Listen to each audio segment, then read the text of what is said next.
السلام عليكم ورحمة الله وبركاته. بسم الله والصلاة والسلام على رسول الله سيدنا محمد وعلى آله وصحبه وسلم. هنتكلم في الفيديو ده إن شاء الله عن إزاي أقدر أفتح بيئة عمل أونلاين على موقع مالتي لاب اللي هو بتاع تصميم الدوائر الإلكترونية، بدل ما أضطر إن أنا أنزل البرنامج من الموقع. لا، أنا ممكن أقدر أشتغل على البيئة الأونلاين اللي بيوفرها الموقع من غير ما أضطر إن أنا أحمل البرنامج. طيب، علشان نفتح البيئة دي هندوس على الرابط اللي هنبعته إن شاء الله على الجروب. بعد كده الرابط هيدخلنا على واجهة الموقع الرئيسية دي. طيب، علشان نفتح بيئة العمل هندوس على sign up for free. هيحولني الواجهة التسجيل في الموقع. لازم عشان أفتح بيئة العمل لازم أسجل في الموقع. طيب، هننزل لتحت هندوس تسجيل باستخدام حسابات جوجل.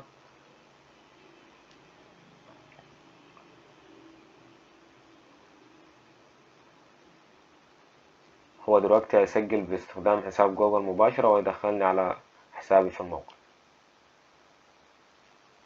طيب كده هو دخلني على الحساب بتاعي في الموقع. طيب، علشان افتح بيئة العمل هدوس على create circuit. هو حاليا بيعمل لي اعداد لبيئة العمل ان انا اشتغل عليها وهعمل عليها تصاميم دوائر الكترونية. طيب كده هو فتح لي بيئة العمل. دي الواجهة اللي قدامي، دي اللي انا هعمل عليها التصميم بتاع الدائرة الكهربية. ممكن اصغرها او اكبرها من خلال الزراير اللي من فوق دي، زائد او اكبر مساحتها او اقلل مساحتها. ممكن على الجنب هنا اختار اي elements عاوزها.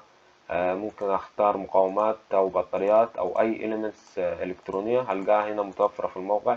ممكن اعمل تصميم لاي دائرة الكترونية زي فكرة البرنامج بتاع اللي بتوفر الشركة، بس دي تبقى افضل شوية، وان انا اقدر اشتغل والله من غير ما اضطر ان انا احمل البرنامج.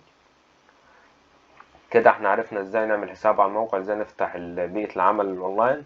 ان شاء الله في الفيديوهات اللي جاية هنشرح ازاي نشتغل على الموقع وازاي نعمل تصاميم للدوائر الالكترونية بحيث ان احنا نقدر نعمل لها تصميم بكل بساطة. شكرا لكم ونتمنى انكم تكونوا استفدتوا من الفيديو.